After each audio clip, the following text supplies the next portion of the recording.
Hello viewers, বিনোদন জগতের সকল খবর নিয়ে আপনাদের সাথে আছে সারাদিন। বাংলাদেশ প্রিমিয়ার লিগ বিপিএল এর তোড়জোড় শুরু হয়েছে। পরের মৌসুমের জন্য হাতবদল হয়েছে ঢাকা ফ্র্যাঞ্চাইজির মালিকানা। এই ফ্র্যাঞ্চাইজির নতুন মালিকানা চিত্রনায়ক সাকিব খানের কোম্পানি রিমার্ক হারালেন। সাকিব খান ঢাকা ফ্র্যাঞ্চাইজি কিনে নিয়েছে বলে নিশ্চিত করেছে বাংলাদেশ ক্রিকেট বোর্ডের বিসিবির একটি সূত্র। ওই সূত্র বলেছে, সাইনিং মানি প্রধানসহ ফ্র্যাঞ্চাইজি কেনার আনুষ্ঠানিক প্রক্রিয়া সম্পন্ন হয়েছে।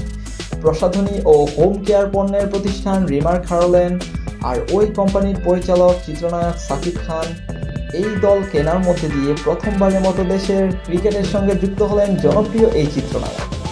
বিপিএলে ঢাকা ফ্র্যাঞ্চাইজির মালিকানা একাধিকবার পরিবর্তন হয়েছে। বিভিন্ন নামে ভিন্ন ভিন্ন মালিকদের অধীনে বিপিএল খেলা দেখা গেছে দলটিকে। বিপিএলের দলের মালিকানা পরিবর্তন হলেও আদৌ বিপিএলের পরবর্তী আসর সময়মতো শুরু হবে কিনা তা নিয়ে শঙ্কা রয়েছে। দেশের একটি জাতীয় দৈনিক বরাতে জানা গেছে, বিপিএল নিয়ে বিসিবির যেই দুই পরিচালক কাজ করেন তারা এখন কোথায় আছেন সে সম্পর্কে বিসিবির কাছে কোনো তথ্য নেই।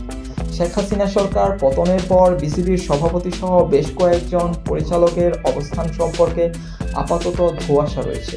তাই স্বাভাবিকভাবেই বিপিএলের ভবিষ্যৎ এখন শঙ্কার মুখে।